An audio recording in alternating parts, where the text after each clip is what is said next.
ಓಂ ನಾರಾಯಣಾಯ ಪರಿಪೂರ್ಣಗುಣಾರ್ಣವಾಯ ವಿಶ್ವೋದಯ ಸ್ಥಿತಿಲಯೋನ್ನಿಯತಿಪ್ರದಾಯ ಜ್ಞಾನಪ್ರದಾಯ ವಿಬುಧಾಸುರಸೌಖ್ಯ ದುಃಖ ಸತ್ಕಾರಣಾಯ ವಿತತಾಯ ನಮೋ ನಮಸ್ತೆ. ಸದಾಗಮೇಕವಿಜ್ಞೇಯಂ ಸಮತೀತಕ್ಷರಾಕ್ಷರಂ ನಾರಾಯಣಂ ಸದಾ ವಂದೇ ನಿರ್ದೋಷಾಶೇಷ ಸದ್ಗುಣ.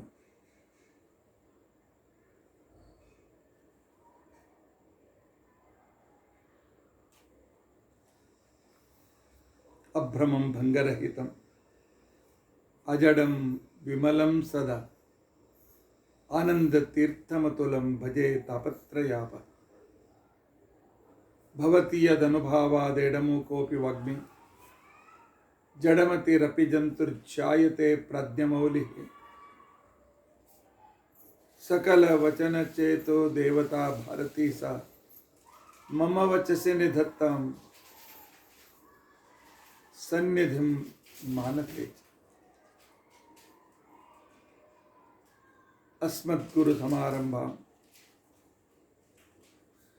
ಟೀಕಾಕೃತ್ಪಾದ ಮಧ್ಯಗಾಂ ಶ್ರೀಮದಾಚಾರ್ಯ ಪರ್ಯಂತಾಂ ವಂದೇ ಗುರು ಪರಂಪರ. ವಿದ್ಯಾಯಾಂ ವಿಬುಧಾಚಾರ್ಯಂ ವೇದಜ್ಞಾನಾಬ್ಧಿಚಂದಿರಂ ದುರ್ಮತಧ್ವಾಂತಮಾರ್ತಾಂಡಂ ಸತ್ಯಧ್ಯಾನಮುನಿಂ ಭಜೆ. ಪಂಚಾಶದ್ವರ್ಷಪರ್ಯಂತಂ ಸತತಂ ರಾಮಪೂಜಕಃ ಶ್ರೀ ಸತ್ಯಪ್ರಮೋದ ಗುರುರಾಟ್ ಆಸತಾಂ ನೋ ಭಂಬ. ಬಂಧುಸ್ತ್ವಂ ಗುರುರಿಷ್ಟದೈವತಮಿತಿ ತ್ವತ್ಪಾದಪಂಕೇರುಹಂ ಪ್ರಾಪ್ತಂ ಮಾಂ ಪರಿಪಾಲಯೇತಿ ಸತತಂ ಯಾಚೆ ನಿಬದ್ಧಾಂಜಲಿ. ಚಿತ್ತಂ ಮತ್ಗುಣದೋಷಚಿಂತನವಿಧೋ ನೂನಂ ಮನಂ ಮಾ ಕೃತಾಃ. ಶ್ರೀ ಸತ್ಯಾತ್ಮಗುರೋ ತ್ವದಂಘ್ರಿಯುಗಲಂ ಹಿತ್ವಾ ನಮೇ ಸದ್ಗತಿ. ಯೈರಹಂ ಶುಕವತ್ ಸಮ್ಯಕ್ ಶಿಕ್ಷಿತೋಸ್ಮಿ ಕೃಪಾಲುಭಿಃ ತಾನ್ ವಂದೇ ಧೇನುಪಾಚಾರ್ಯಾನ್ ತತ್ವಜ್ಞಾನಾರ್ಥ ಸಿದ್ಧೈ. ಶ್ರೀ ಗುರುಭ್ಯೋ ನಮಃ. ಹರಿ ಓಂ ಹರಿ ಓಂ ಹರಿ ಓಂ.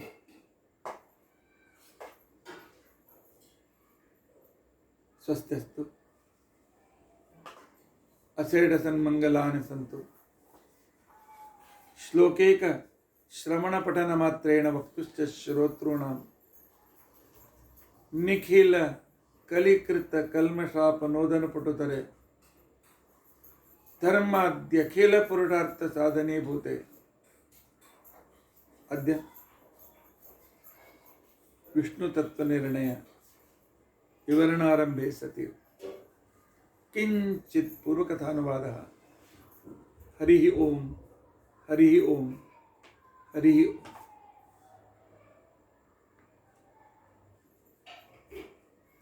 ಶ್ರೋತೃಗಳಲ್ಲಿ ನಾನು ಕ್ಷಮೆ ಕೇಳ್ತಾ, ಕಳೆದ ಒಂದು ವಾರದಿಂದ ನಾನು ಊರಲ್ಲಿ ಇರಲಿಲ್ಲ. ಆದ್ದರಿಂದಾಗಿ ಮತ್ತು ಕಾರ್ಯಕ್ರಮದ ವ್ಯಸ್ತತೆ ಬಹಳ ಇದ್ದದ್ದರಿಂದಾಗಿ ನಾನು ಹೋದ ಸ್ಥಳದಿಂದ ಪ್ರವಚನವೂ ಕೂಡ ಮಾಡಲಿಕ್ಕಾಗಲಿಲ್ಲ. ಆದ್ದರಿಂದಾಗಿ ಶ್ರೋತೃಗಳಿಗೆ ನಿರಾಶೆಯನ್ನುಂಟು ಮಾಡಬೇಕಾಗಿದೆ. ಅದಕ್ಕೋಸ್ಕರ ಕ್ಷಮೆ ಕೇಳ್ಕೊಳ್ತಾ ಇದ್ದೇನೆ. ನಾವು ಸತ್ಯವ್ರತರ ಆರಾಧನೆಯ ನಂತರ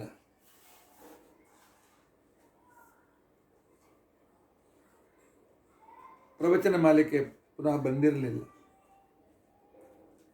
ಸತ್ಯವ್ರತರ ಚರಿತ್ರೆಗಿಂತ ಮೊದಲಿನ ದಿನ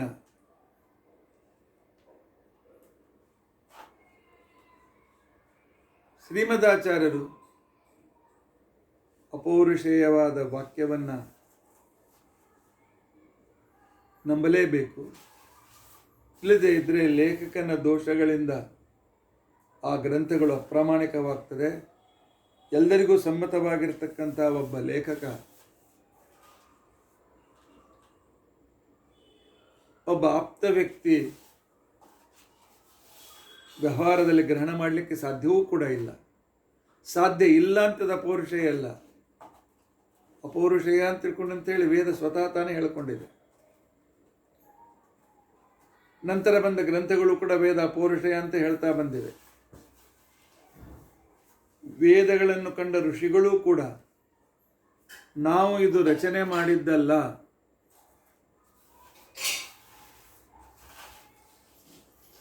ಅಂತನ್ನುವುದನ್ನು ಬಹಳ ಸ್ಪಷ್ಟವಾಗಿ ಹೇಳ್ತಾರೆ.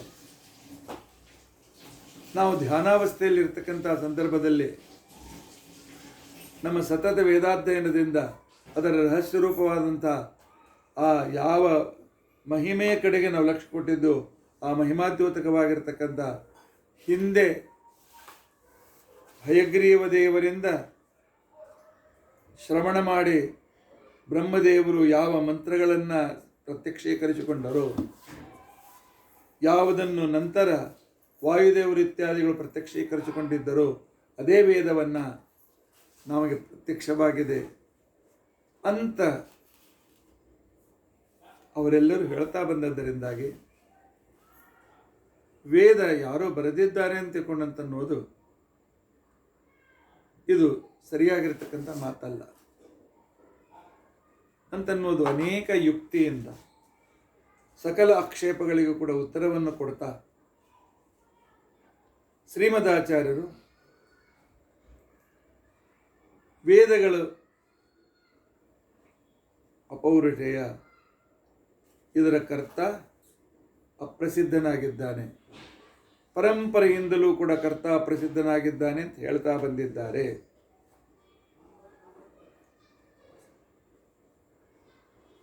ಅಂತ ಹೇಳಿದಾಗ ಆಗ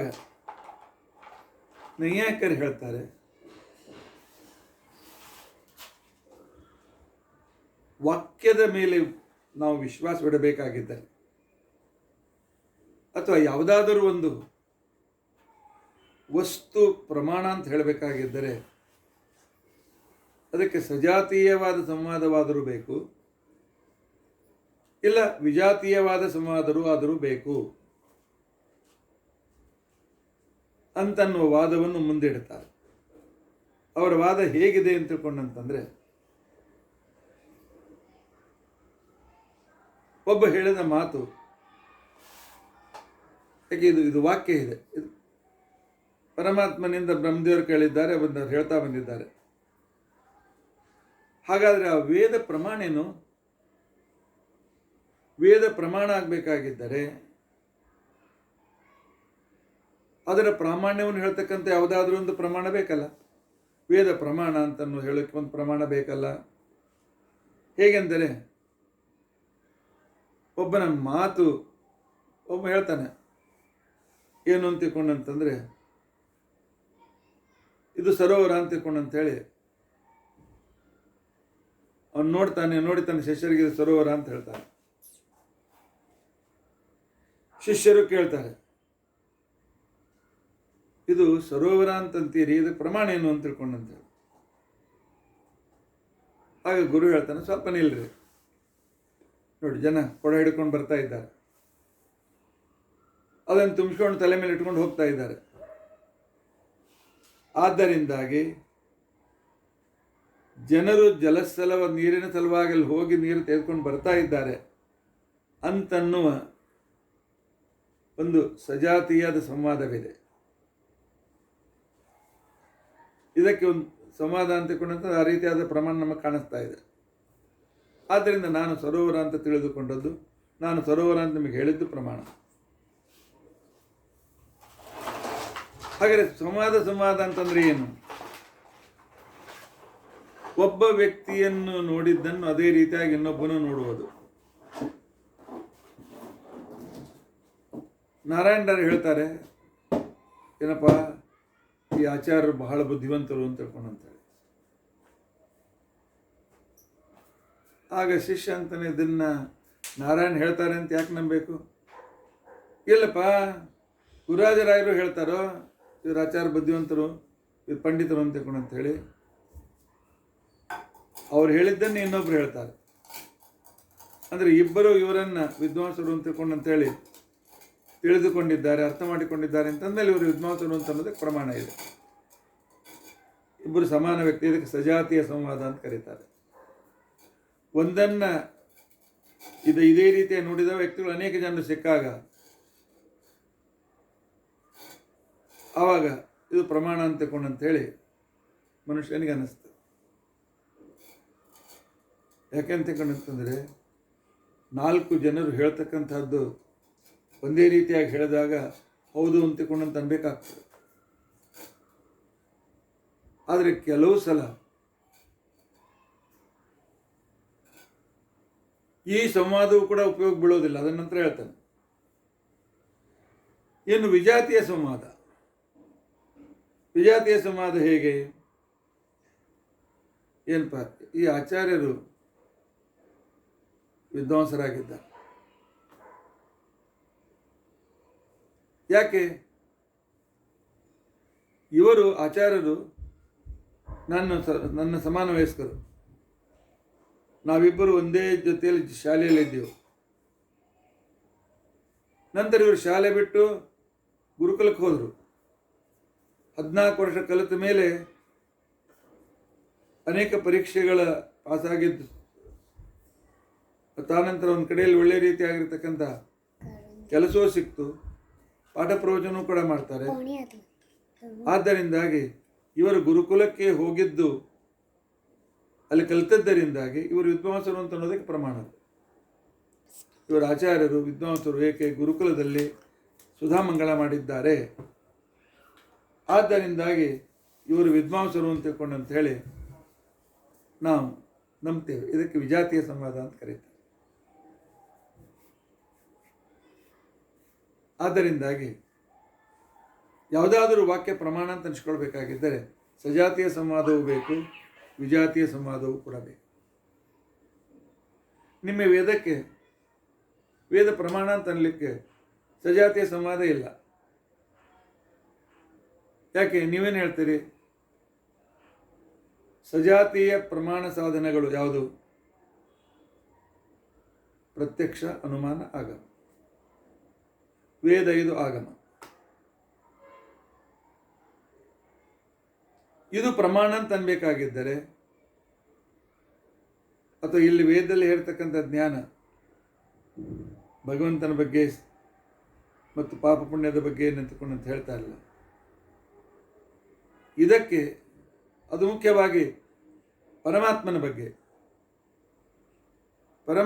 ಬಗ್ಗೆ ಜ್ಞಾನವಾಗಬೇಕಾಗಿದ್ದರೆ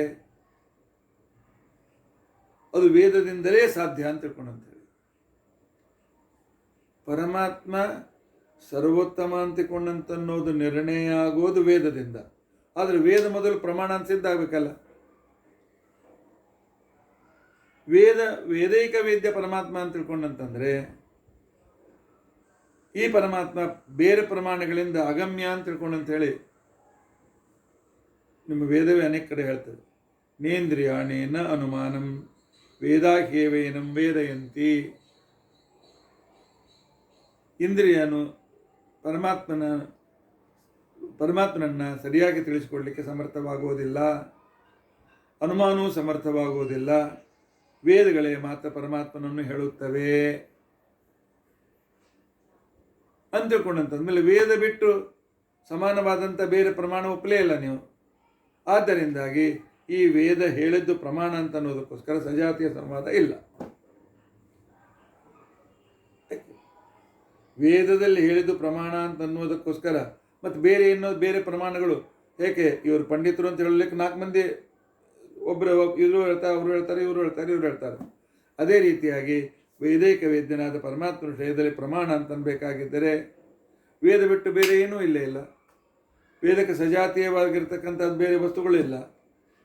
ಆದ್ದರಿಂದ ವೇದದಲ್ಲಿ ಪ್ರತಿಪಾದನೆಯಾದ ಈ ಪರಮಾತ್ಮಕವಾದ ವಿಷಯವು ಅಪ್ರಮಾಣ ಅಂತ ಯಾಕೆ ಅನ್ಬಾರ್ದು? ವೇದಕ್ಕೆ ವೇದ ಪ್ರಮಾಣ ಅಂತಲಿಕ್ಕೋಸ್ಕರ ಪ್ರಮಾಣ ಏನು?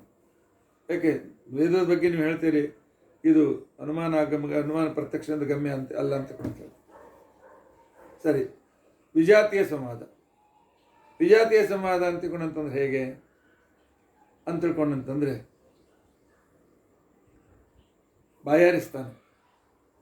ಬಾಯಾರಿಸಿರ್ತಕ್ಕಂಥ ಸಂದರ್ಭದಲ್ಲಿ ಎದುರಿಗೊಂದು ಸರೋವರ ಕಾಣಿಸ್ತದೆ. ಈಗ ಸರೋವರ ಕಾಣಿಸೋದಿಲ್ಲ, ಈಗ ಒಂದು ನಳ ಕಾಣಿಸ್ತದೆ. ಆಗ ಹೇಳ್ತಾನೆ, ಇನ್ನು ಇದು ಇಲ್ಲಿ ನೀರು ಬರ್ತಲ್ಲ, ಇದು ನನ್ನ ಬಾಯಾರಿಕೆ ನಿವಾರಣೆ ಆಗ್ತದೆ. ನನ್ನ ಬಾಯಾರಿಕೆ ನಿವಾರಣೆ ಆಗ್ತದೆ ಅಂತ ನೀವು ಜ್ಞಾನ ಅಂತೇನಿದೆ, ಈ ಜ್ಞಾನ ಪ್ರಮಾಣ ಹೇಗೆ? ನೀರು ಕುಡಿದ ಮೇಲೆ ಬಾಯಾರಿಕೆ ನಿವೃತ್ತ ಆಗ್ತದೆ ಅಂತ ಇದಕ್ಕೇನು ಪ್ರಮಾಣ? ಇದಕ್ಕೇನು ಪ್ರಮಾಣ ಅಂತ ತಿಳ್ಕೊಂಡಂತಂದರೆ ಅವನಿಗೆ ಹಿಂದಕ್ಕೆ ನೀರು ಕುಡಿದು ತೃಪ್ತಿಯಾದದ್ದು ಅನುಭವ ಇದ್ದದ್ರಿಂದಾಗಿ ಇದು ಒಂದು ವಿಶೇಷವಾಗಿರ್ತಕ್ಕಂಥ ಪ್ರಯೋಜನ ಸಿಗ್ತದೆ. ಆದ್ದರಿಂದಾಗಿ ಪ್ರಯೋಜನ ರೂಪ ಅರ್ಥಕ್ರಿಯಾಕಾರಿ ಆದ್ದರಿಂದಾಗಿ ಇದು ಇವನ ಜ್ಞಾನ ಪ್ರಮಾಣ ಅಂತ ಅನ್ಬೋದು. ಇನ್ನು ನಿಮ್ಮ ವೇದದ ಪ್ರಯೋಜನ ಏನು? ಮೋಕ್ಷದಲ್ಲಿ ಆನಂದ ಇದೆ ಅನ್ನೋದಕ್ಕೆ ಪ್ರಮಾಣ ಏನು? ಆ ಮೋಕ್ಷಕ್ಕೆ ಹೋಗಿ ಬಂದ ಯಾವುದಾದ್ರೂ ವ್ಯಕ್ತಿ ಹೇಳ್ಯಾನೇನು? ಆ ವ್ಯಕ್ತಿ ಅಂತೂ ಸಿಗೋದಿಲ್ಲ. ಆದ್ದರಿಂದಾಗಿ ವೇದದ ವಿಷಯಕವಾದಂಥ ಪ್ರಾಮಾಣ್ಯಕ್ಕೆ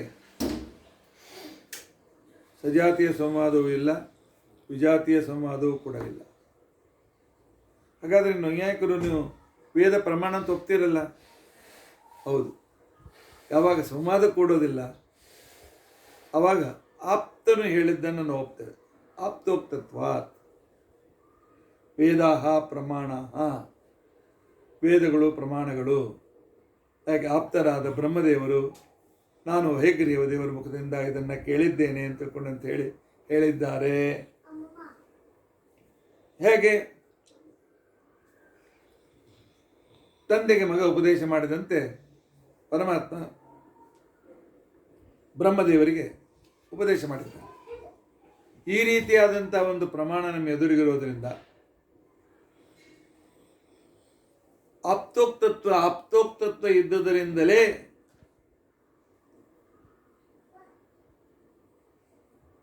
ವೇದಕ್ಕೆ ಪ್ರಾಮಾಣ್ಯ ಹೇಳಲಿಕ್ಕೆ ಬರ್ತದೆ. ಆದ್ದರಿಂದಾಗಿ ವೇದದಲ್ಲಿ ಹೇಳಿರ್ತಕ್ಕಂಥ ವಿಷಯಗಳನ್ನು ಒಬ್ಬ ಆಪ್ತ ಹೇಳಿರಬೇಕು. ಅದಕ್ಕೋಸ್ಕರ ಆಪ್ತೋಕ್ತ ಪ್ರಮಾಣವೇ ಆಪ್ತೋಕ್ತಿ ಇರೋದರಿಂದಲೇ ಅದಕ್ಕೆ ಹೇಗೆ ನಾವು ಪ್ರಮಾಣ ಅಂತ ಹೇಳ್ತೇವೆ, ಅದೇ ರೀತಿಯಾಗಿ ವೇದಗಳನ್ನು ರಚಿಸಿರ್ತಕ್ಕಂಥ ಒಬ್ಬ ವ್ಯಕ್ತಿ ಇರಬೇಕು, ಅವನು ಇದನ್ನು ಪ್ರಮಾಣ ಅಂತ ಹೇಳಿರಬೇಕು.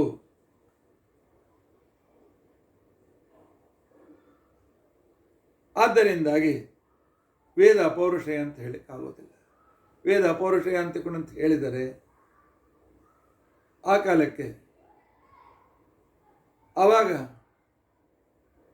ವೇದಕ್ಕೆ ಪ್ರಾಮಾಣ್ಯವೂ ಹುಟ್ಟೋದಿಲ್ಲ. ಆದ್ದರಿಂದ ವೇದ ಪ್ರಮಾಣ ಅಂತ ಅನ್ನಬೇಕಾಗಿದ್ದರೆ, ವೇದದಲ್ಲಿ ಹೇಳಿದ ವಸ್ತು ವ್ಯಕ್ತಿಗಳು ಪ್ರಮಾಣ ಅಂತ ಅನ್ನಬೇಕಾಗಿದ್ದರೆ ಅದಕ್ಕೆ ಆಪ್ತೋಕ್ತತ್ವವನ್ನು ಒಪ್ಪಬೇಕು. ಆಪ್ತೋಕ್ತತ್ವ ಅಂತಿಕೊಂಡಂತಂದರೆ ಒಬ್ಬ ಪುರುಷನಿಂದ ರಚಿತವಾಗಿದೆ, ದೇವರಿಂದ ರಚಿತವಾಗಿದೆ, ಅಥವಾ ವೇದವ್ಯಾಸರಿಂದ ಮತ್ತೆ ಇನ್ಯಾವರ ಈ ರೀತಿಯಾಗಿರ್ತಕ್ಕಂಥ ರಚಿತವಾಗಿದೆ ಅಂತ ತಿಳ್ಕೊಂಡಂತೇಳಿ ಅನ್ಬೇಕಾಗ್ತದೆ. ಆದ್ದರಿಂದಾಗಿ ವೇದ ಪ್ರಮಾಣ ಅಂತ ಅನ್ನಬೇಕಾಗಿದ್ದರೂ ಕೂಡ ಆಪ್ತೋಕ್ತಿಯನ್ನು ಒಪ್ಪಬೇಕಾಗ್ತದೆ.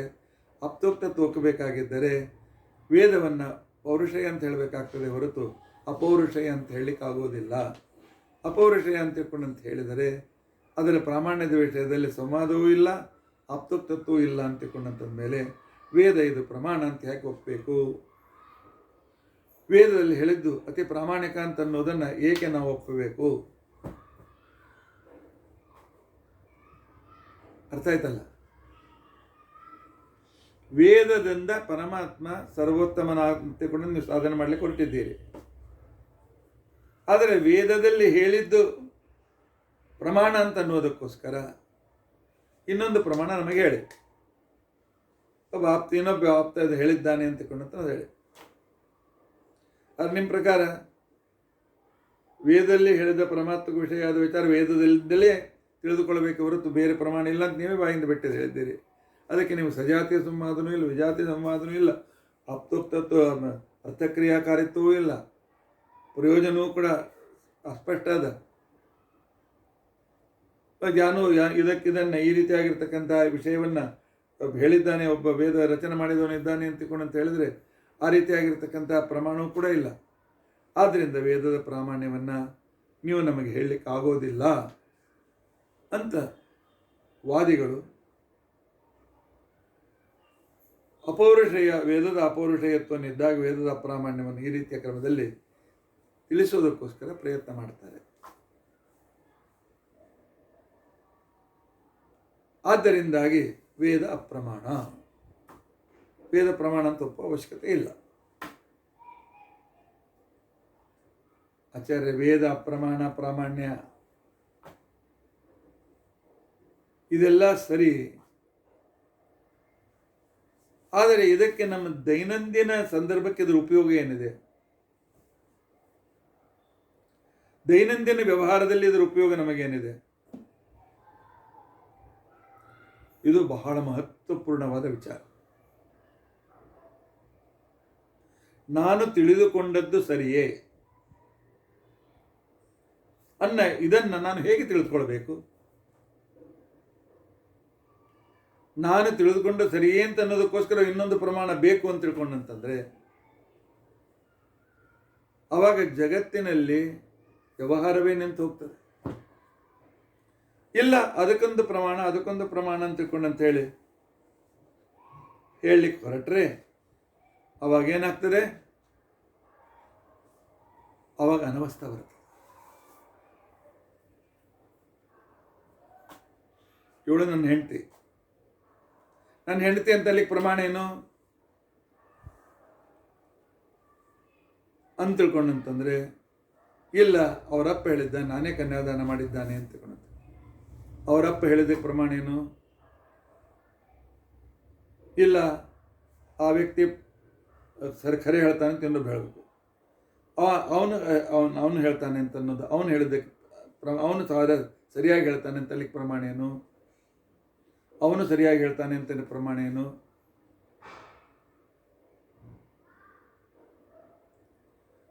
ತಟ್ಟೆಯಲ್ಲಿ ಅಮ್ಮ ಊಟಕ್ಕೆ ಹಾಕಿದ್ದಾಳೆ, ಅದ್ರಲ್ಲಿ ವಿಷ ಇಲ್ಲ ಅಂತ ಅಲ್ಲಿ ಪ್ರಮಾಣ ಏನು?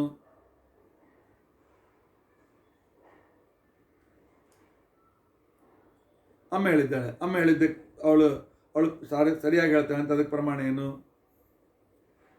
ಇದು ಅನ್ನ ಅಂತ ಅನ್ಲಿಕ್ಕೆ ಪ್ರಮಾಣ ಏನು? ನಾನು ಎಲ್ಲೆಲ್ಲಿ ಅನ್ನ ಇದೆ, ನನ್ನ ಕಣ್ಣು ನೋಡಿದೆ, ಅನ್ನ ಅಂತ ತಿಳ್ಕೊಂಡಿದ್ದೇನೆ. ಆದರೆ ಈ ಜ್ಞಾನಕ್ಕೆ ಆಪ್ತೋಕ್ತತ್ವ ಪ್ರಮಾಣ ಬೇಕಂತೀರಲ್ಲ, ಇದು ಪ್ರಮಾಣ ಅಂತ ತಿಳ್ಕೊಂಡಂತೇಳಿ ಅದು ಬೇಕಾಗಿದ್ದು. ಇದಕ್ಕೆ ಪ್ರಮಾಣ ಏನು? ಇಲ್ಲಪ್ಪ ಬಾಜು ಕೂತರು ಹೇಳಿಕತ್ತಾರೆ ಅನ್ನ ಅಂತ ತಿಳ್ಕೊಂಡಂತೇಳಿ, ಅವರು ಸರಿಯಾಗಿ ಹೇಳ್ತಾರೆ ಅಂತ ಅದಕ್ಕೆ ಪ್ರಮಾಣ ಏನು? ಇಲ್ಲಪ್ಪ ಬಡಿಸಿದವರು ಹೇಳಿಕತ್ತಾರೆ, ಅವ್ರು ಬಡಿಸಿದವರು ಸರಿಯಾಗಿ ಹೇಳ್ತಾರೆ ಅಂತ ಅದಕ್ಕೆ ಪ್ರಮಾಣ ಏನು? ಜಗತ್ತಿನಲ್ಲಿ ಪ್ರಮಾಣ, ಒಂದು ವಿಷಯದ ಪ್ರಮಾಣಕ್ಕೆ ಇನ್ನೊಂದು ಪ್ರಮಾಣದ ಸಹಾಯ ಬೇಕು ಅಂತ ತಿಳ್ಕೊಂಡಂತಂದರೆ ಸಂಪೂರ್ಣ ವ್ಯವಹಾರಗಳು ನಿಂತು ಹೋಗ್ಬಿಡ್ತವೆ. ಎಲ್ಲ ರೀತಿಯಾಗಿರ್ತಕ್ಕಂಥ ಕ್ರಮ ಹೊರಟೋಗ್ಬಿಡ್ತದೆ.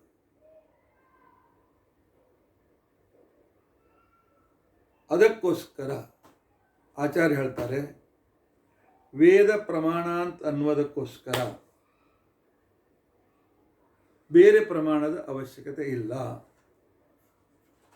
ಯಾಕೆ ಅಂತ ತಿಳ್ಕೊಂಡಂತಂದರೆ, ವೇದದ ಪ್ರಾಮಾಣ್ಯ ವೇದ ಹೇಳಿದ್ದು ಇದು ಸರಿ ಇದೆ ಅಂತನ್ನೋದಕ್ಕೋಸ್ಕರ ವೇದವೇ ಪ್ರಮಾಣ. ವೇದಕ್ಕೆ ಸ್ವತಃ ಪ್ರಾಮಾಣ್ಯ ಇದೆ. ವೇದದ ಮಾತುಗಳು ಪ್ರಮಾಣ ಅಂತ ಅನ್ಬೇಕಾಗಿದ್ರೆ ಪ್ರಮಾಣವಾಗಿವೆ ಅಂತೇಳಿ ಸ್ವೀಕರಿಸಬೇಕು ಅಂತನ್ನುವುದನ್ನು ಆಚಾರ್ಯ ಹೇಳ್ತಾ, ಇಲ್ಲದೇ ಇದ್ದ ಅನವಸ್ಥ. ಹಾಗಾದ್ರೆ ನೀವೇನು ಹೇಳ್ತೀರಿ ಅಂತ ತಿಳ್ಕೊಂಡಂತಂದರೆ, ಯಾವುದು ಈ ವಸ್ತುವನ್ನು ಸ್ವೀಕಾರ ಮಾಡುತ್ತದೆ ಅದು ಆ ಪ್ರಾಮಾಣ್ಯವನ್ನು ಹೇಳ್ತದೆ. ಅದು ಯಾವುದು? ಅದು ಸಾಕ್ಷಿ.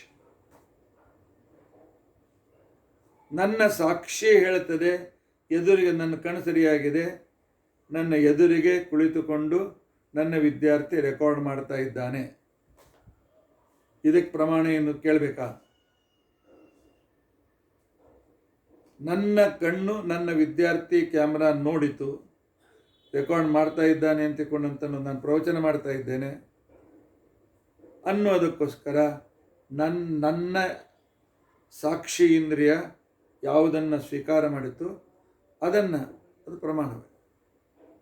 ಇದಕ್ಕೆ ಬೇರೆ ಪ್ರಮಾಣ ಬೇಕಾಗಿಲ್ಲ. ಅಷ್ಟೇ ಅಲ್ಲ, ಈ ಪ್ರಾಮಾಣ್ಯ ಸಾಕ್ಷಿ ಪ್ರಾಮಾಣ್ಯವನ್ನು ಒಪ್ಪಲಿಲ್ಲ ಅಂತ ತಿಳ್ಕೊಂಡಂತಂದರೆ, ಸಾಕ್ಷಿ ಅಂದರೆ ಏನು ಇತ್ಯಾದಿ ಮುಂದೆ ವಿಸ್ತಾರವಾಗಿ ತಿಳಿಸೋರಿದ್ದಾರೆ. ಈ ಸ್ವತಃ ಪ್ರಾಮಾಣ್ಯ ಅಂತ ತಿಳ್ಕೊಂಡಂತ ಅನ್ನೋದು ಇದು ಬಹಳ ವಿಸ್ತಾರವಾದ ವಿಷಯ. ಎಲ್ಲ ಶಾಸ್ತ್ರಕಾರರ ಬಗ್ಗೆ ಸ್ವತಃ ಪ್ರಾಮಾಣ್ಯ ಅಂತ ತಿಳ್ಕೊಂಡ್ರೆ ಒಂದು ತಿಂಗಳದವರೆಗೂ ಇದ್ರ ಬಗ್ಗೆ ವಾದ ವಿವಾದ ಪ್ರತ್ಯಂತ ಎಲ್ಲ ಹೇಳಬೇಕು. ಅದನ್ನೆಲ್ಲ ಬಹಳ ಪ್ರಾಮಾಣ ವಾಕ್ಯಗಳನ್ನು ಹೇಳಿ ಖಂಡನ ಮಂಡನ ಮಾಡ್ತಾ ಇದ್ದರೆ ನಮಗೆ ಅರ್ಥವೂ ಕೂಡ ಆಗೋದಿಲ್ಲ. ಅದರ ಸಾರ ತೆಗೆದುಕೊಂಡು ನಾನು ನಿಮಗೆ ಹೇಳ್ತೇನೆ. ಯಾಕೆ ಪ್ರಪಂಚದಲ್ಲಿ ವ್ಯವಹಾರ ನಡೆಯೋದು ಮಾತಿನಿಂದ. ಸುಮಾರು 7 ವರ್ಷಗಳಿಂದ ನೀವು ಪ್ರತಿದಿನವೂ ನನ್ನ ಪ್ರವಚನವನ್ನು ಕೇಳ್ತಾ ಇದ್ದೇವೆ.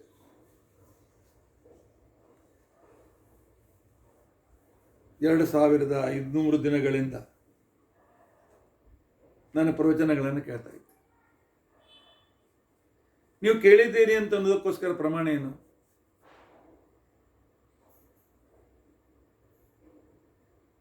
ಶ್ರೋತ್ರೇಂದ್ರಿಯದ ಸಹಾಯದಿಂದ, ಶ್ರೋತ್ರೇಂದ್ರದಿಂದ ಬಂದಿರತಕ್ಕಂಥ ವಿಚಾರವನ್ನು ಒಳಗಿರ್ತಕ್ಕಂಥ ಸಾಕ್ಷಿ ಸ್ವೀಕಾರ ಮಾಡಿದೆ. ಇದು ಆಚಾರ್ಯರ ಪ್ರವಚನ, ನಾನು ಕೇಳ್ತಾ ಇದ್ದೇನೆ ಅಂತನ್ನೋದು.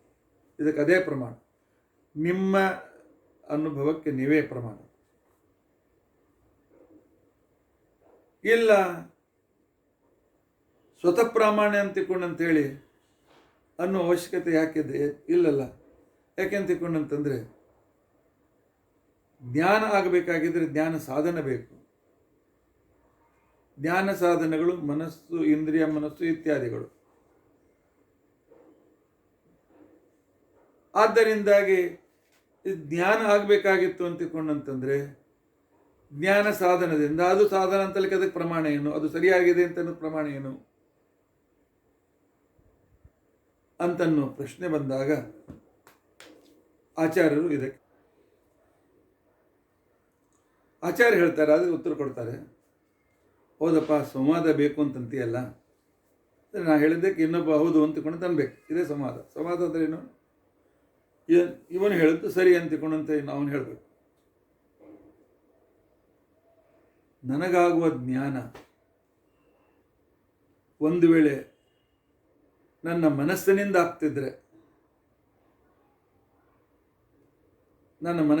ಆಗ್ತಿದ್ರೆ ಆಗ ಈ ಜ್ಞಾನ ಪ್ರಮಾಣವು ಹೌದಲ್ಲೋ ಅಂತೇಳಿ ಇನ್ನೊಂದು ಪ್ರಮಾಣವನ್ನು ಹುಡುಕಬೇಕಾಗಿತ್ತು.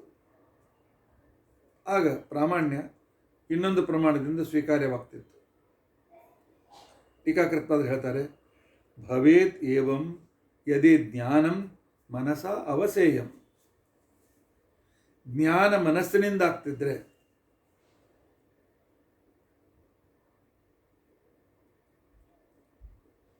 ಮನಸ್ಸು ಇಂದ್ರಿಯಗಳು ಕರಣಗಳು, ನೆನಪಿಟ್ಟು, ಜ್ಞಾನ ಗ್ರಾಹಕಗಳಲ್ಲ. ಜ್ಞಾನ ಆಗೋದು ಜೀವನಿಗೆ. ಮನಸ್ಸಿಗೆ ಆಗ್ತಿತ್ತು ಅಂತಂದ್ರೆ ಜ್ಞಾನ, ಮನಸ್ಸಿನಿಂದ ಜ್ಞಾನ. ಜ್ಞಾನಂ ಮನಸ ಅವಸೇಯಂ, ಜ್ಞಾನವನ್ನು ಮನಸ್ಸಿನಿಂದಲೇ ನಾವು ಗ್ರಹಣ ಮಾಡುವಂತಿದ್ದರೆ ಆವಾಗ ನಮಗೆ ನನ್ನ ಈ ಮನಸ್ಸು ಸರಿಯಾಗಿದೆಯೋ ಇಲ್ಲೋ, ಪ್ರಮಾಣವಾಗಿದೆಯೋ ಇಲ್ಲೋ ಅಂತೇಳಿ ವಿಚಾರ ಮಾಡಬೇಕಾಗಿತ್ತು.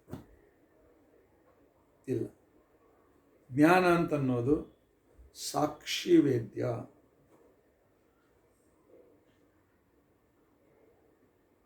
ಯಾವುಗಳ ಸಹಾಯದಿಂದ ತಿಳಿದುಕೊಳ್ಳೋದಕ್ಕೋಸ್ಕರ ಒಬ್ಬ ಒಳಗೆ ಒಂದು ಚೇತನ ಇದೆಯಲ್ಲ, ಆ ಚೇತನನಿಗೆ ಜ್ಞಾನ ಆಗ್ತದೆ.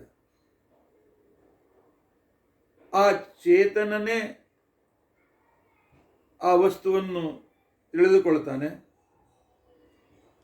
ಆ ತಿಳಿದುಕೊಳ್ಳುವ ಚೇತನನೇ ಇದು ಪ್ರಮಾಣ ಅಂತ ಹೇಳಿ ತಿಳಿದುಕೊಳ್ತಾನೆ.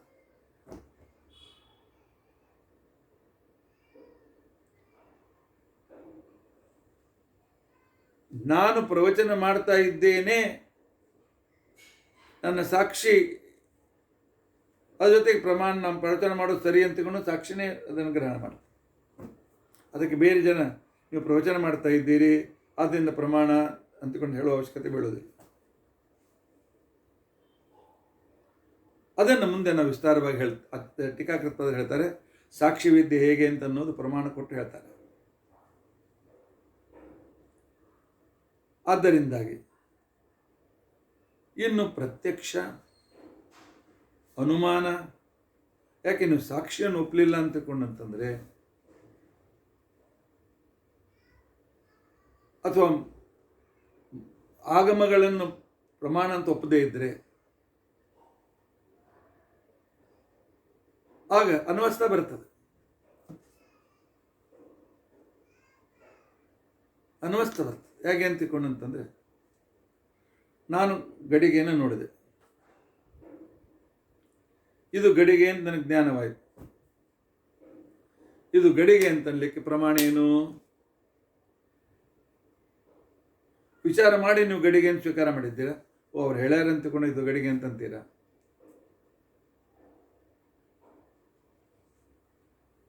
ಎದುರಿಗಿರುವ ವಸ್ತುವನ್ನು ಸಾಕ್ಷಿ ಸರಿಯಾಗಿ ಗ್ರಹಣ ಮಾಡ್ತದೆ.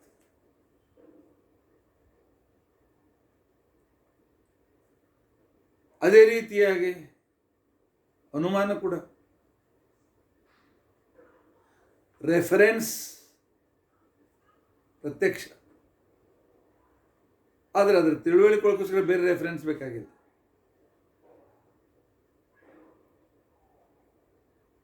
ಆ ನಂತರ ಲಾಜಿಕ್. ಇದು ಧೂಮ, ಅದರಿಂದ ಅಗ್ನಿ ಇದೆ. ಇದು ಧೂಮ, ಧೂಮ ಜೊತೆಗೆ ಅಗ್ನಿಯ ವ್ಯಾಪ್ತಿ. ಇದನ್ನು ಸಾಕ್ಷ್ಯ ಗ್ರಹಣ ಮಾಡಬೇಕೆ ಹೊರತು ಮತ್ತೊಬ್ಬನ ಹೇಳೋ ಅವಶ್ಯಕತೆ ಇಲ್ಲ. ಇಲ್ಲದೇ ಇದ್ದರೆ ಜಗತ್ತಿನಲ್ಲಿ ಅನುಮಾನವೇ ಮಾಡಲಿಕ್ಕಾಗೋದಿಲ್ಲ. ಇನ್ನು ನಾಸ್ತಿಕರು ಹೇಳ್ತಾರೆ, ನಾವು ಪ್ರತ್ಯಕ್ಷ ಮಾತ್ರ ಒಪ್ತೀವಿ. ಅದಕ್ಕೇನು ಅರ್ಥ ಇಲ್ಲ. ಯಾಕಂದರೆ ಪ್ರತ್ಯಕ್ಷ ಮಾತ್ರ ಒಪ್ತಿದ್ರೆ ಹಣ್ಣನ್ನು ನಾವು ತಿಂತಿದ್ದಿಲ್ಲ. ಯಾಕಂದರೆ ಒಳಗಿನ ರಸ ನಾವು ಪ್ರತ್ಯಕ್ಷ ಇಲ್ಲ.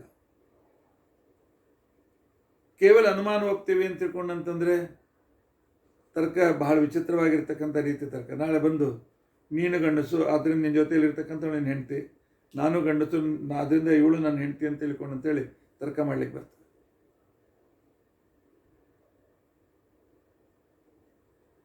ಇಂದ್ರಿಯ ಲಿಂಗ ಮತ್ತು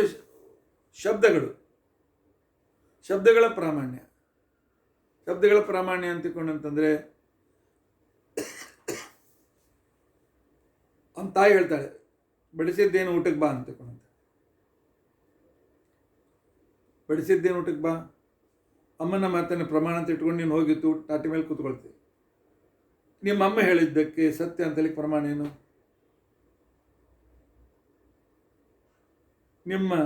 ಅವರು ಹೇಳಿದ್ದಕ್ಕೆ ಪ್ರಮಾಣ ಏನು? ಅನವಸ್ಥ.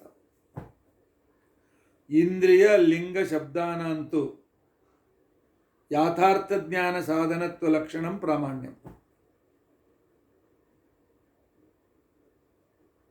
ಪ್ರಾಮಾಣ್ಯ ಅಂತಿಕೊಂಡಂಥದ್ದೇನು? ಅದರ ಯಥಾರ್ಥದ ತಿಳುವಳಿಕೆ ನಮಗಾಗ್ತದೆ. ಯಥಾರ್ಥ ತಿಳುವಳಿಕೆ ಏನಾಗ್ತದೆ, ಅದಕ್ಕೆ ಸಾಕ್ಷಿನೇ ಮುಖ್ಯವಾಗಿರ್ತಕ್ಕಂಥ ಸಾಧನ. ಆದ್ದರಿಂದಾಗಿ ವೇದಗಳ ಪ್ರಾಮಾಣ್ಯಕ್ಕೋಸ್ಕರ ಆಪ್ತೋಕ್ತತ್ವ ರೂಪವಾಗಿರ್ತಕ್ಕಂಥ, ನೀವು ಹೇಳ್ತಕ್ಕಂಥ ಆಪ್ತೋಕ್ತ ರೂಪವಾಗಿರ್ತಕ್ಕಂಥ ಸಂವಾದ ಬೇಕಾಗಿಲ್ಲ. ವಸ್ತು ಇದು ವಸ್ತು, ಇದು ನೀವು ರೆಕಾರ್ಡ್ ನೋಡ್ತಾ ಇದ್ದೀರಿ, ನಾಗರಳ್ಯಾಚಾರ್ಯ ಹೇಳ್ತಾ ಇದ್ದಾರೆ ಅಂತ ಅನ್ನೋದು ನಿಮ್ಮ ಸಾಕ್ಷಿ ಗ್ರಹಣ ಮಾಡಿದೆ. ಇವರು ನಾಗರಳ್ಯಾಚಾರ್ಯ ಅಂತ ಪ್ರತಿಯೊಬ್ಬರು ಅಪರಿಚಿತರು ಇನ್ನು ತಿಳಿಸಿ ಹೇಳಬೇಕು. ಗೊತ್ತಿರ್ತಕ್ಕಂಥ ನಿಮಗೆ ದಿನಾರು ಯಾರು ಇವರು ನಾಗರಳ್ಯಾಚಾರ್ಯ ಇದ್ದ, ಹೌದು ಯಾವುದೇ ಪ್ರವಚನ ನಡೆದೆ ಅಂತಕೊಂಡು ನಿಮಗೆ ಹೇಳಬೇಕಾಗ್ತದೆಯಾ? ಹೇಳುವ ಅವಶ್ಯಕತೆ ಬೀಳೋದಿಲ್ಲ. ಆದ್ದರಿಂದಾಗಿ ಯಾವುದೇ ರೀತಿ ವಿಚಾರ ಮಾಡಿದರೂ ಕೂಡ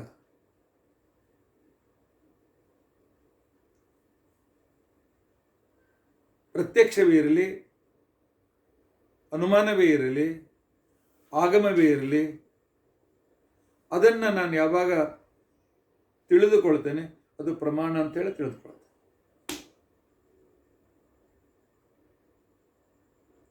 ಇದನ್ನು ತಿಳಿಸುವುದಕ್ಕೋಸ್ಕರ ಆಚಾರ್ಯ ಟೀಕಾಕೃತ್ಪಾದರು ಹೇಳ್ತಾರೆ, ಜ್ಞಾನಗ್ರಾಹಕ ಮಾತ್ರೇಣ ಇವ ತತ್ ಪ್ರಾಮಾಣ್ಯ ಗ್ರಹಣಂ.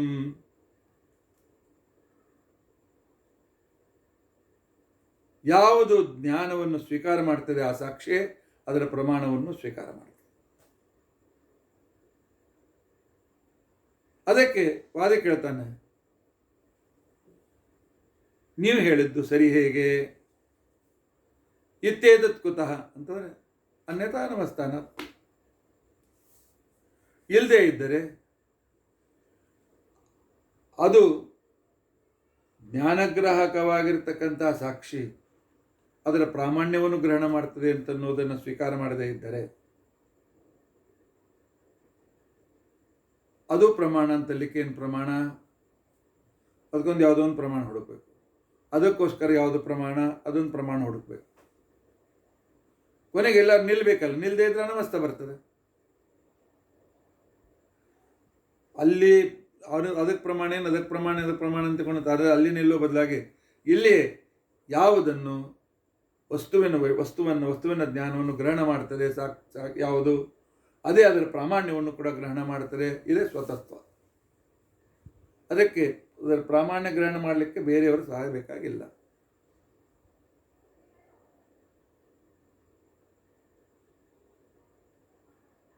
ಇಲ್ಲದೆ ಇದ್ರೆ ಪ್ರಾಮಾಣ್ಯನೇ ಇಲ್ಲ ಅಂತ ಅನ್ಬೇಕಾಗ್ತದೆ. ಪ್ರಾಮಾಣ್ಯಂ ತಾವದವಶ್ಯಂ ಕೇನಚಿತ್ ಪ್ರಮಾಣೇನ ಜ್ಞಾತವ್ಯಂ. ನಮಗೆ ನಾವು ತಿಳಿದುಕೊಂಡಿರ್ತಕ್ಕಂಥ ಜ್ಞಾನ ಪ್ರಾಮಾಣ್ಯ ಹುಡುಕ್ತಾ ಹೋದರೆ, ಬೇರೆ ಕಡೆಯಿಂದ ಹುಡುಕ್ತಾ ಹೋದರೆ ಅದಕ್ಕೆ ಇನ್ನೊಂದು ಪ್ರಮಾಣ ಬೇಕಾಗ್ತದೆ.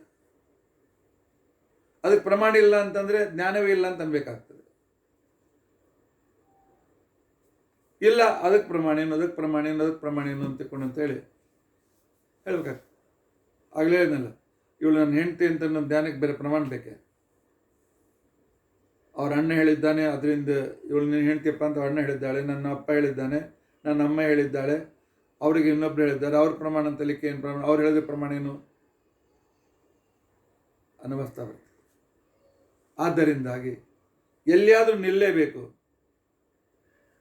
ತತ್ ಪ್ರಾಮಾಣ್ಯಸ್ಯ ಅನೇನ ಗ್ರಹಣ ಅಂಗೀಕಾರೇಣ ಅನವಸ್ಥಾನಾತ್ ಸ್ವತಸ್ಥೆ ಪ್ರಥಮಸ್ಥೇವ ತಥಾ ಅಂಗೀಕಾರೋಪತ್ತೆ. ಆದ್ದರಿಂದಾಗಿ ಯಾವುದು ಜ್ಞಾನವನ್ನು ಗ್ರಹಣ ಮಾಡುತ್ತದೆಯೋ ಅದು ಅದರ ಪ್ರಾಮಾಣ್ಯವನ್ನೇ ಗ್ರಹಣ ಮಾಡುತ್ತದೆ ಅನ್ನೋದು ಇದು ನಿಶ್ಚಿತವಾಗಿಯೂ ಸಿದ್ಧವಾಗಿರ್ತಕ್ಕಂಥ ವಿಷಯ.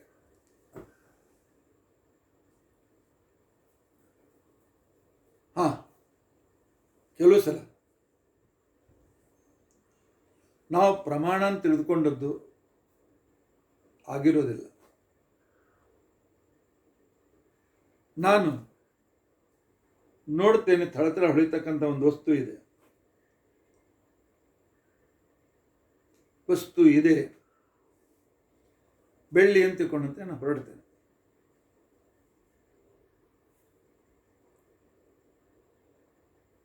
ಮುಂದೆ ಹೋಗಿ ಎತ್ತಿ ನೋಡ್ತೇನೆ, ಅಥವಾ ಒಬ್ಬರು ಎತ್ತಿ ತೋರಿಸ್ತಾರೆ, ಏನೋ ಕಪ್ಪೆ ಚಿಪ್ಪದಪ್ಪ, ಇದು ಸಿಂಪಿ ಥಳಥಳ ಹೊಳಿತಿತ್ತು. ಆಗ ನಾನು ತಿಳಿದುಕೊಂಡಿರ್ತಕ್ಕಂಥ ಜ್ಞಾನದ ಅಪ್ರಾಮಾಣ್ಯ ಅಂತೇನಿದೆ, ಅಪ್ರಾಮಾಣ್ಯಕ್ಕೆ ಬೇರೆ ಸಾಧನಗಳು ಬೇಕು. ಆಗ ಅಲ್ಲಿ ಹೋಗಿ ತೆಗೆದುಕೊಂಡ ತಕ್ಷಣಕ್ಕೇನೆ ಇಲ್ಲ, ಇದು ಇಲ್ಲದೇ ಇರತಕ್ಕಂಥ ಬೆಳ್ಳಿಯನ್ನೇ ನಾನು ಬೆಳ್ಳಿ ಅಂತ ತಿಳಿದುಕೊಂಡಿದ್ದೆ, ಆದ್ದರಿಂದ ನಾನು ತಿಳಿದುಕೊಂಡದ್ದು ತಪ್ಪು. ಅಂದರೆ ನನ್ನ ಜ್ಞಾನದ ಅಪ್ರಾಮಾಣ್ಯಕ್ಕೆ ಇನ್ನೊಂದು ಅಲ್ಲಿ ಹೋಗಿರ್ತಕ್ಕಂಥ ಪರಾಮರ್ಶೆ ಇತ್ಯಾದಿಗಳು ಬೇಕಾಗ್ತದೆ, ನನ್ನ ತಿಳುವಳಿಕೆಗೋಸ್ಕರ. ಹಾಗಾದರೆ ಸಾಕ್ಷ್ಯ ತಪ್ಪುಗ್ರಹಣ ಮಾಡ್ತಲ್ಲ ಅಂತಿಕೊಂಡಂತಂದರೆ ತಪ್ಪುಗ್ರಹಣ ಮಾಡಿಲ್ಲ. ಬೆಳ್ಳಿಯ ಜ್ಞಾನ ಅದಕ್ಕಿದೆ, ಅದು ತಗೊಳ್ಳಕ್ಕೆ ಹೊರಟಿದೆ ಅಂತಿಕೊಂಡಂತಂದರೆ ಬೆಳ್ಳಿಯಂತೆ ಗ್ರಹಣ ಮಾಡಿದೆ, ಪ್ರಮಾಣಂತೆ ಗ್ರಹಣ ಮಾಡಿದೆ ಅದು. ಇನ್ನು ಅದು ಅಲ್ಲ ಅಂತ ಬಂದಮೇಲೆ ಅದರ ಅಪ್ರಾಮಾಣ್ಯ, ಅದಕ್ಕೆ ಬೇರೆ ಪರಾಮರ್ಶೆ ನೋಡಿ ಪ್ರಮಾಣ ಅದಾದಲ್ಲ, ಅದು ನೋಡಿ ಕರಗಿಸಿ ಇತ್ಯಾದಿಗಳ ಸಂದರ್ಭದಲ್ಲಿ ಅವಾಗದ ಪ್ರಮಾಣ ಅಂತ ಆಗ್ತದೆ. ಆದ್ದರಿಂದಾಗಿ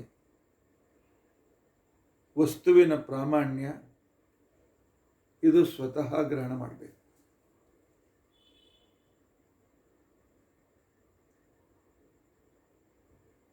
ಮನಸ್ಸು ಬುದ್ಧಿಯು ಅಧಿಕರಣಗಳೇ ಹೊರತು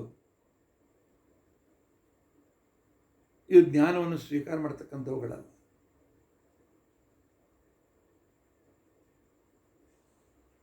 ಆದರೆ ಯಾವಾಗ ಮನಸ್ಸು ಬುದ್ಧಿ ಕ್ವಶನ್ ಮಾಡ್ತದೆ, ಆವಾಗ ಅದರ ಪ್ರಾಮಾಣ್ಯ ಅಪ್ರಾಮಾಣ್ಯದ ಬಗ್ಗೆ ಚಿಂತೆ ಚಾಲು ಆಗ್ತದೆ. ಎಲ್ಲಿ ಯಾವ ಇಂದ್ರಿಯದಿಂದ, ಪ್ರತ್ಯಕ್ಷದ ಚಕ್ಷುರಿಂದ್ರಿಯದಿಂದ ಒಂದು ವಸ್ತುವನ್ನು ಯಾವಾಗ ನಾವು ನೋಡ್ತೇವೆ, ಆ ವಸ್ತು ಅಂತ ಗುರುತಿಸ್ತೇವೆ, ಅಲ್ಲಿ ಮನಸ್ಸು ಮತ್ತು ಬುದ್ಧಿಯ ಕೆಲಸ ಇಲ್ಲ. ಮುಂದೆ ಆಚಾರ್ಯರು ಅದನ್ನು ಹೇಳ್ತಾರೆ. ಈ ಅಪ್ರಮಾಣ ಅಂತ ಅನ್ನೋದಕ್ಕೋಸ್ಕರ ಬೇಕಾಗಿರ್ತಕ್ಕಂತಹ ಸಂದರ್ಭದಲ್ಲಿ ಅಂತಿಕೊಂಡಂತೇನಿದೆ, ಸಾ ಬುದ್ಧಿದೋಷ ಇತಿ ಉಚ್ಯತೆ ಅಂತ ತಿಳ್ಕೊಂಡಂತೇಳಿ ಮುಂದೆ ಟೀಕಾಕೃತ್ಪಾದ ಹೇಳೋರಿದ್ದಾರೆ. ಯಾವಾಗ ಸಂಶಯ ಯಾವಾಗ ಬರ್ತದೆ, ಯಾವಾಗ ಪ್ರಮಾಣ ಹುಡುಕಬೇಕಾಗ್ತದೆ, ನಾನು ತಿಳ್ಕೊಂಡು ಸರಿಯೋ ತಪ್ಪು ಅಂತ ತಿಳ್ಕೊಂಡಂತ ಬಂದಾಗ ಮತ್ತೆ ಪ್ರಮಾಣ. ಹಾಗಾದ್ರೆ ಇದಕ್ಕೆ ಬೇರೆ ಪ್ರಮಾಣ ಹುಡುಕ್ತೇನೆ.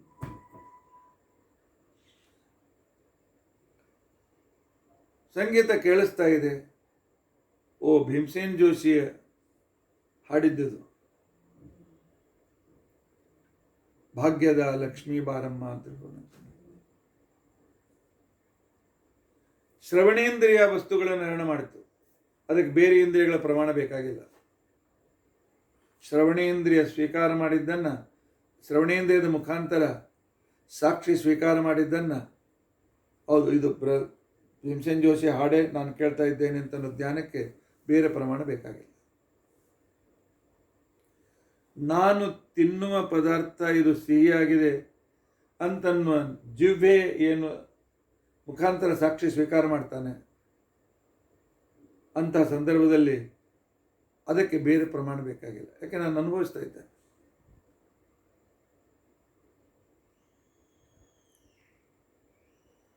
ಅನುಭವಗತ ದೋಷ ಇದ್ದಾಗ ಅದರ ಅಪ್ರಾಮಾಣ್ಯಕ್ಕೆ ಮತ್ತೆ ಬೇರೆ ಪರಾಮರ್ಶಾದಿಗಳು ಬೇಕಾಗ್ತದೆ. ಇದು ನಮ್ಮ ವ್ಯವಹಾರದಲ್ಲಿ ಕೂಡ ಬಹಳ ಮಹತ್ವಪೂರ್ಣವಾಗಿರ್ತಕ್ಕಂಥದ್ದು. ಇದಿಲ್ಲ ಅಂತಿಕೊಂಡಂತಂದ್ರೆ ನಂಬುಕೆ, ಇದು ಪ್ರಮಾಣ ಅಂತಿಕೊಂಡಂತ ಜ್ಞಾನವನ್ನು ನಾವು ಒಪ್ಪಲಿಲ್ಲ ಅಂತಿಕೊಂಡಂತಂದ್ರೆ ಒಂದು ಹೆಜ್ಜೆಯನ್ನು ಕೂಡ ಮುಂದೆ ಇಡ್ಲಿಕ್ಕೆ ಆಗೋದಿಲ್ಲ. ಶಾಸ್ತ್ರ ಹೇಳ್ತದೆ, ದೃಷ್ಟಿಪೂತಂ ನ್ಯಸೇತ್ಪಾದಂ, ನೋಡಿ ಹೆಜ್ಜೆ ಇಡು. ನೋಡ್ತೇನೆ ಎದುರಿಗೆ ಗಟ್ಟಿ ನೆಲ ಇದೆ, ಅದರಿಂದ ನಾನು ಇದು ನೆಲ ಅಂತ ಗ್ರಹಣ ಮಾಡ್ತೇನೆ, ಕಾಲು ಮುಂದೆ ಇಡ್ತೇನೆ. ಒಂದು ವೇಳೆ ನಾನು ಇದು ನೆಲ ಹೌದು ಅಂತಕೊಂಡಂತೆಲ್ಲ ನನಗೆ ಸಂಶಯ ಬಂದರೆ ಆಗ ನಾನು ಅಗೆದು ನೋಡಿ ಕೆಳಗೆ ಪೊಳ್ಳಿಲ್ಲ ಅಂತಕೊಂಡಂತ ಹೇಳಿ ಆಮೇಲೆ ಮತ್ತೆ ಅದನ್ನು ಮಣ್ಣು ಹಾಕಿ ಮೇಲೆ ಕಾಲಿಡಬೇಕಾಗ್ತದೆ. ಸಾಕ್ಷಿ ಜ್ಞಾನವನ್ನು ಜ್ಞಾನ ಮತ್ತು ಅದರ ಪ್ರಾಮಾಣ್ಯವನ್ನು ಸ್ವತಃ ಒಪ್ಪಲಿಲ್ಲ ಅಂತ ತಿಳ್ಕೊಂಡಂತಂದರೆ ನಾವು ಹೆಜ್ಜೆ ಇಡಲಿಕ್ಕೆ ಆಗೋದಿಲ್ಲ. ನನ್ನ ಹೆಂಡತಿ ಬಡಿಸಿದ್ದನ್ನು ನಾನು ಲ್ಯಾಬಿಗೆ ಕಳಿಸಿ ನಾನು ಪರೀಕ್ಷೆ ಮಾಡಬೇಕಾಗ್ತದೆ. ಇದು ಅನ್ನ ಅಂತ ಗ್ರಹಣ ಮಾಡಿದ್ದೇನೆ, ಇದು ಅದರ ಜೊತೆಯಲ್ಲಿ ನನಗೆ ಉಳಿದ ಜ್ಞಾನಗಳು ನನ್ನ ಹಸಿವೆ ನಿವೃತ್ತಿ ಆಗ್ತದೆ ಇತ್ಯಾದಿಗಳು ತಾನಾಗೆ ಅದ್ರ ಜೊತೆಗೆ ಬರ್ತದೆ. ಅದರ ಪ್ರಾಮಾಣ್ಯ ಸ್ವೀಕಾರ ಮಾಡಿ. ಕಣ್ಣು ಸ್ವೀಕರಿಸುವ ಜ್ಞಾನ, ಕಣ್ಣಿನ ಮುಖಾಂತರ ಸ್ವೀಕರಿಸುವ ಜ್ಞಾನ ಸಾಕ್ಷಿಯನ್ನು ಗ್ರಹಣ ಮಾಡ್ತದೆ. ಆವಾಗ ಅದರ ಪ್ರಾಮಾಣ್ಯವನ್ನು ಕೂಡ ಗ್ರಹಣ ಮಾಡ್ತದೆ. ಇದ್ದಿದ್ದಿಲ್ಲ ಅಂದರೆ ಪ್ರವೃತ್ತಿಯೇ ಆಗುವುದಿಲ್ಲ.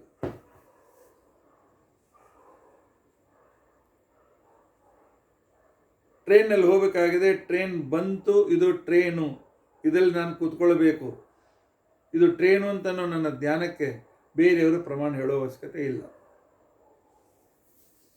ನಾನು ಇನ್ನೊಬ್ಬರನ್ನು ಕೇಳಿ ಮೇಲೆ ಒಳಗೆ ಇರೋದಿಲ್ಲ, ತಪ್ಪುದನ್ನು ಟ್ರೈನ್ ಹೊರಟೋಗ್ಬಿಡ್ತದೆ. ಇದು ಪ್ರತ್ಯಕ್ಷದ ವಿಷಯದಲ್ಲಿ. ಅನುಮಾನ ವಿಷಯದಲ್ಲಿಯೂ ಕೂಡ ಸಾಕ್ಷಿಗೆ ವ್ಯಾಪ್ತಿ ಜ್ಞಾನ ಇದೆ. ಧೂಮ ಅಂತಿಕೊಂಡು ಸಾಕ್ಷಿ ಗ್ರಹಣ ಮಾಡಿದೆ, ಅದರ ಜೊತೆಗೆ ಇದು ಧೂಮ ಅಂತ ಅನ್ನೋದು ಪ್ರಮಾಣ ಅಂತಿಕೊಂಡಾದ್ಮೇಲೆ ಇದರಿದ್ದಲ್ಲಿ ಅದೇ ಸಾಹಚರ್ಯದ ನೆನಪಾಗಿ ಬಂದು ಅದು ಮುಂದೆ ಚರ್ಚೆಗೆ ಹೊರಡ್ತದೆ. ಅದೇ ರೀತಿಯಾಗಿ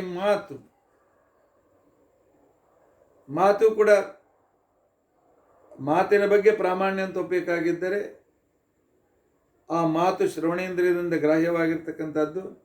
ಇದು ಈ ಮಾತು ನಾನು ಕೇಳಿದ್ದು ಇದನ್ನು ಅವರು ಕೃಷ್ಣ ಅಂತ ಹೇಳಿದ್ದಾರೆ, ಹೌದು ಕೃಷ್ಣ ಅಂತ ತಿಳ್ಕೊಂಡಂತೆ ಚಿತ್ರ ಎದುರಿಗೆ ಬರ್ತದೆ.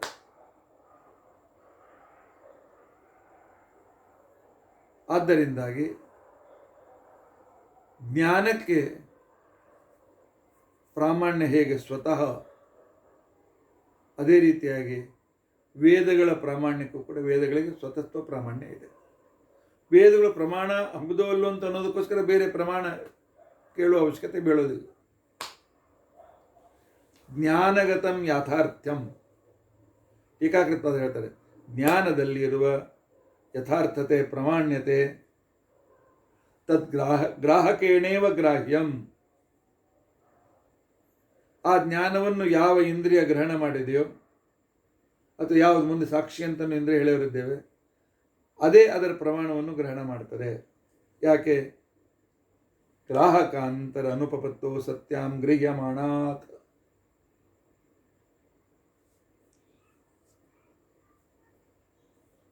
ನನಗೆ ಹಸಿವೆ ಆಗಿದೆ, ಫ್ರಿಜ್ ತೆಗಿತೇನೆ, ಹಾಲು ತೆಗೆದುಕೊಳ್ತೇನೆ, ಕುಡಿತೇನೆ. ಯಾಕೆ ಅಂತಿಕೊಂಡಂತಂದರೆ ನನ್ನ ಸಾಕ್ಷಿ ಇದು ಹಾಲು ಅಂತ ಗ್ರಹಣ ಮಾಡಿದೆ.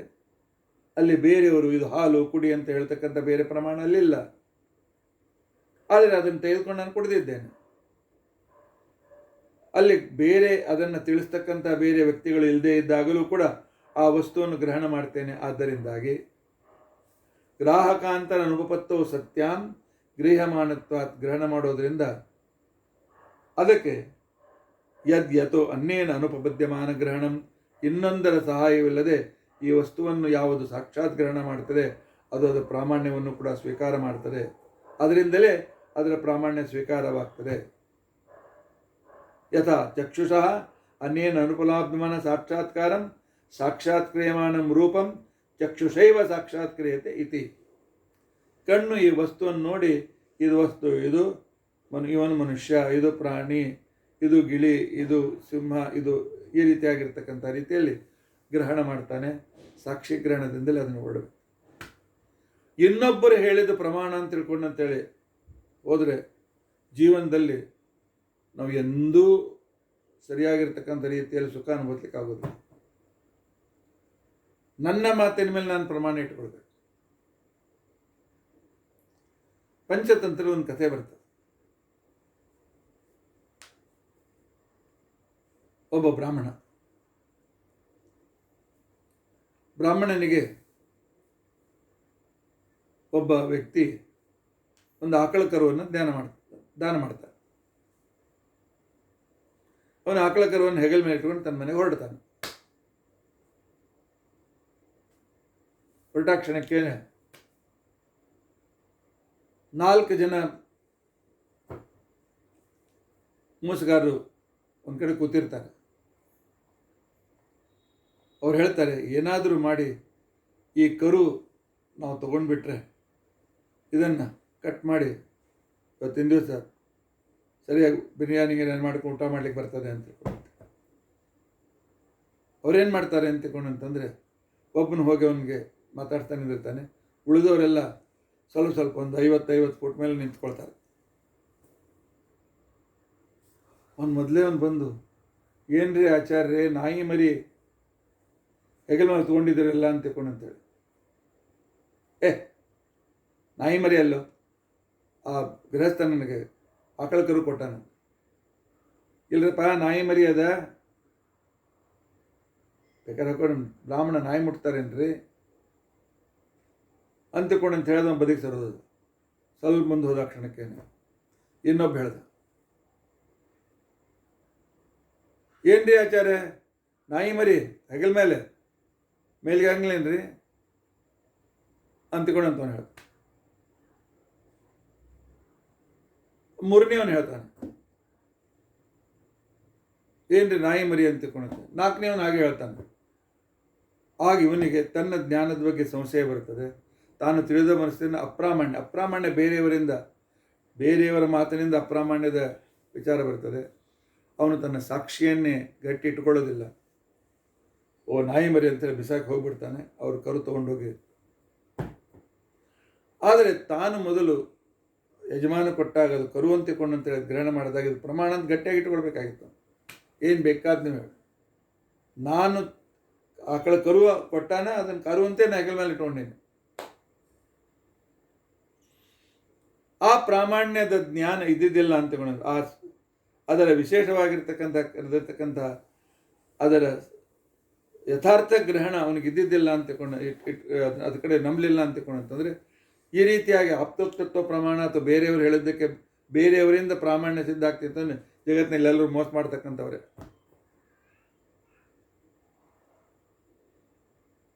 ಆದ್ದರಿಂದಾಗಿ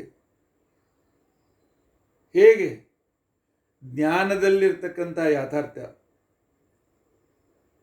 ಅದು ಸಾಕ್ಷಿಗ್ರಾಹ್ಯವೋ, ಅದೇ ರೀತಿಯಾಗಿ ವೇದದಲ್ಲಿರ್ತಕ್ಕಂಥ ಕಡೆ ಯಥಾರ್ಥವು ಸಾಕ್ಷಿಗ್ರಾಹ್ಯವೇ ಆಗಿದೆ.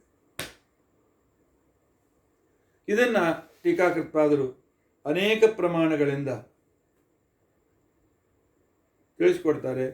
ಒಂದು ವೇಳೆ ಪ್ರಾಮಾಣ್ಯವು ಪರತಃ ಒಂದು ವಸ್ತುವನ್ನು ಇದು ಪ್ರಮಾಣ ಅಂತ ಅನ್ಬೇಕಾದ್ರೆ ಇನ್ನೊಬ್ಬರು ಹೇಳಿದ ಮೇಲೆ ಅದರ ಪ್ರಾಮಾಣ್ಯ ಜ್ಞಾನವಾಗ್ತಿದ್ರೆ ಆಗ ಅನವಸ್ಥ ಬರ್ತದೆ. ರಾತ್ರಿ ಹಸಿವೆ ಆಗಿದೆ, ಉಳಿದವ್ರ ಮನೆಯಲ್ಲಿ ಎಲ್ಲರೂ ಊರಿಗೆ ಹೋಗಿದ್ದ, ಒಬ್ಬನೇ ಮನೆಯಲ್ಲಿದ್ದೀನಿ. ಆನಂತರ ಹೋಗಿ ನಾನು ಲಾಡು ತಿನ್ನಬೇಕಾಗಿದೆಯೋ, ಹಾಲು ಕುಡಿಬೇಕಾಗಿದೆಯೋ, ನಾನು ಇದು ಹಾಲು ಇದು ಅಂತಕೊಂಡು ನನ್ನ ಚಕ್ಷುರೇಂದ್ರಿಯ ಗ್ರಹಣ ಮಾಡದೇ ಇದ್ದರೆ, ಅದು ಪ್ರಮಾಣ ಅಂತ ಗ್ರಹಣ ಮಾಡದೇ ಇದ್ದರೆ ಉಪವಾಸ ಕೊಡಬೇಕಾಗ್ತದೆ. ಇನ್ನೊಬ್ಬಂದು ಹೇಳೋ ತನಕ ಅದೇ ಕಾಯಬೇಕಾಗ್ತದೆ. ಆದ್ದರಿಂದಾಗಿ ಪ್ರಾಮಾಣ್ಯಂ ಪರತಃ ಜ್ಞಾಯತೆ ಅನಭ್ಯಾಸ ದಶಾಯಾಂ ಸಂಶಯಿಕತ್ವಾತ್ ಅಪ್ರಾಮಾಣ್ಯವತ ಅಂತ ಹೇಳಿ, ಅಪ್ರಮಾಣದ ಸಂದರ್ಭದಲ್ಲಿ ಈ ರೀತಿಯಾಗಿರ್ತಕ್ಕಂಥ ಸಂಶಯಾದಿಗಳು ಬರ್ತದೆ, ಇನ್ನೊಬ್ಬರ ಸಹಾಯ ಬೇಕಾಗ್ತದೆ. ಅದರಂತೆ ಜ್ಞಾನಕ್ಕೂ ಇನ್ನೊಬ್ಬರ ಸಂವಾದ ಬೇಕು ಅಂತ ತಿಳ್ಕೊಂಡಂತಂದರೆ ಆವಾಗ ಅನವಸ್ಥಾ ಬಂದು ಹೋಗ್ತದೆ, ಜಗತ್ತಿನಲ್ಲಿ ವ್ಯವಹಾರವೇ ನಡೆಯೋದಿಲ್ಲ ಅಂತ. ಆದ್ದರಿಂದಾಗಿ ವೇದ ಪ್ರಮಾಣ ಅಂತ ಅನ್ನೋದಕ್ಕೋಸ್ಕರ ಸಜಾತಿಯ ಸಂವಾದವೂ ಬೇಕಾಗಿಲ್ಲ, ವಿಜಾತಿಯ ಸಂವಾದವೂ ಬೇಕಾಗಿಲ್ಲ, ಆನಂತರ ಅರ್ಥಕ್ರಿಯಾಕಾರಿತ್ವವೂ ಬೇಕಾಗಿಲ್ಲ, ಆಪ್ತೋಕ್ತತ್ವವೂ ಬೇಕಾಗಿಲ್ಲ. ವೇದ ಪ್ರಮಾಣ, ವೇದವನ್ನು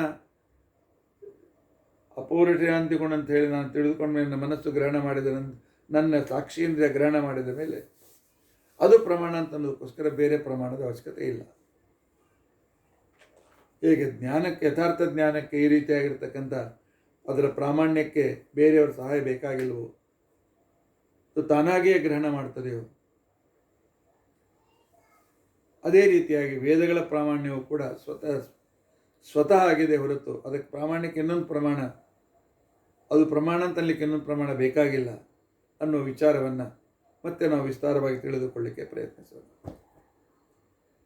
ಎಲ್ಲಿ ಮನಸ್ಸು ಬುದ್ಧಿ ಕ್ವಶನ್ ಮಾಡಲಿಕ್ಕೆ ಸ್ಟಾರ್ಟ್ ಮಾಡ್ತದೆ.